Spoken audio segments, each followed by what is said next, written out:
warahmatullahi wabarakatuh. Perkenalkan, nama saya ini Arita Hartono dengan NIM C1C019017 kelas R13. Baiklah, di sini saya akan menjelaskan mengenai penyusunan anggaran piutang dengan mata kuliah penganggaran yang diampu oleh Bapak Wirmi Eka Putra SE MSI. Berikut penjelasannya. Yang pertama yaitu anggaran piutang atau budget piutang.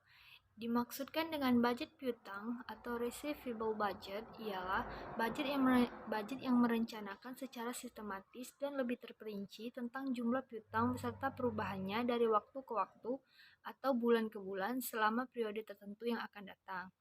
Kemudian secara umum, semua budget, termasuk budget piutang, mempunyai 3 kegunaan pokok, yaitu yang pertama sebagai pedoman kerja, yang kedua sebagai alat manajemen untuk menciptakan koordinasi kerja, dan sebagai alat manajemen untuk melakukan evaluasi atau pengawasan kerja.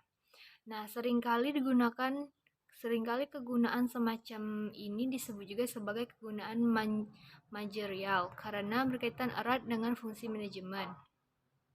Fungsi manajemen terutama di bidang perencanaan atau planning, pengorganisasian atau coordinating, dan pengawasan atau controlling. Sedangkan secara khusus, budget piutang berguna sebagai dasar untuk menyusun budget kas karena hasil penagihan piutang tersebut akan menjadi pemasukan yang menambah kas. Nah, selanjutnya yaitu jenis-jenis piutang. Adapun jenis-jenis piutang antara lain yaitu piutang surat berharga, beban dibayar di muka, setoran jaminan, piutang pajak, piutang wesel, dan piutang usaha. Selanjutnya yaitu pengelolaan piutang. Nah, dalam perusahaan, piutang harus dikelola dengan baik. Adapun pengelolaan piutang mencakup kegiatan sebagai berikut. Yang pertama yaitu perencanaan jumlah dan pengumpulan piutang. Rencana jumlah piutang pada waktu yang akan datang disusun berdasarkan budget penjualan dengan memperhatikan syarat pembayaran yang ditawarkan perusahaan dan kebiasaan pelanggan dalam membayar bunganya. Selanjutnya yaitu pengendalian piutang. Dalam memberikan piutang harus dilakukan dengan ketat atau selektif, baik dalam penyaringan langganan, menentukan resiko, menentukan potongan piutang, menentukan beban administratif, maupun ketentuan-ketentuan lain yang berhubungan dengan penjualan kredit. Nah, yang terakhir yaitu penggunaan rasio. Perusahaan dapat membandingkan tingkat perputaran piutang dari perusahaan tertentu dengan perusahaan lainnya. Hal ini membantu manajer dalam menentukan kebijakan piutang di perusahaannya sendiri. Selanjutnya yaitu perputaran piutang. Nah, piutang ini merupakan unsur dari modal kerja. Maka keadaannya akan selalu berputar dalam arti piutang akan timbul saat penjualan kredit dan akan tertagih pada saat tertentu. Dan akan ada lagi penjualan kredit dan seterusnya. Nah, periode perputaran tergantung pada panjang pendeknya ketentuan waktu yang dipersyaratkan dalam syarat pembayaran kredit.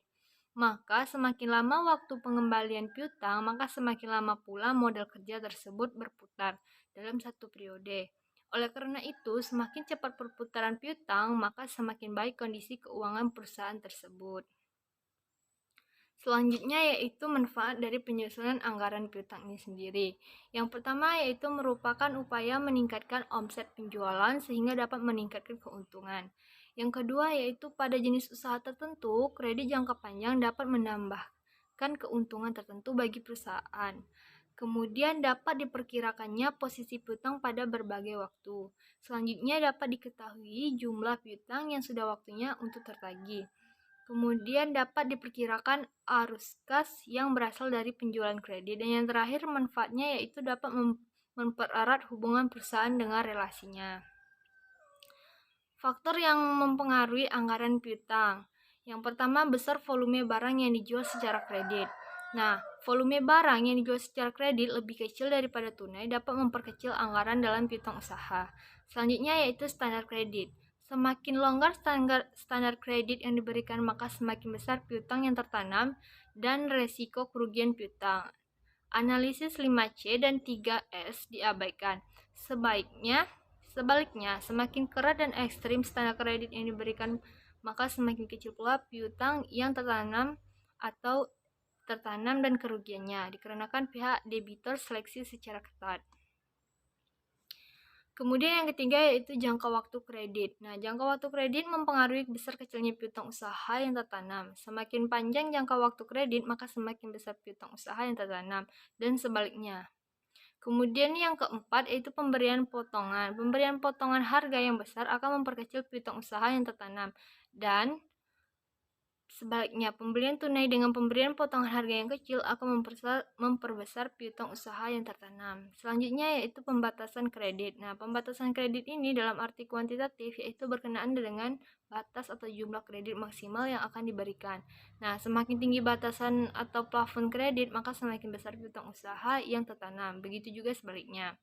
Kemudian yang keenam yaitu kebijakan penagihan piutang. Nah, kebijakan penagihan piutang ini semakin aktif, kebijakan penagihan piutang dapat memperkecil piutang usaha tertanam namun menambah biaya atau beban dibandingkan dengan penagihan pasif. Sebaliknya, kebijakan penagihan piutang secara pasif dapat memperbesar piutang usaha yang tertanam. Kebijakan penagihan piutang usaha secara aktif memerlukan biaya atau beban yang besar dibandingkan kebijakan penagihan secara aktif. Kemudian yaitu penyusunan anggaran piutang. Langkah-langkahnya yang pertama yaitu hitung jumlah piutang usaha. Langkah yang kedua yaitu hitung cadangan penghapusan piutang tak tertagih. Dan langkah yang ketiga yaitu hitung jumlah piutang usaha bersih atau sekaligus anggaran piutang usaha. Nah, persamaan umumnya itu jumlah piutang bersih sama dengan jumlah piutang usaha dikurang dengan cadangan penghapusan piutang tak tertagih.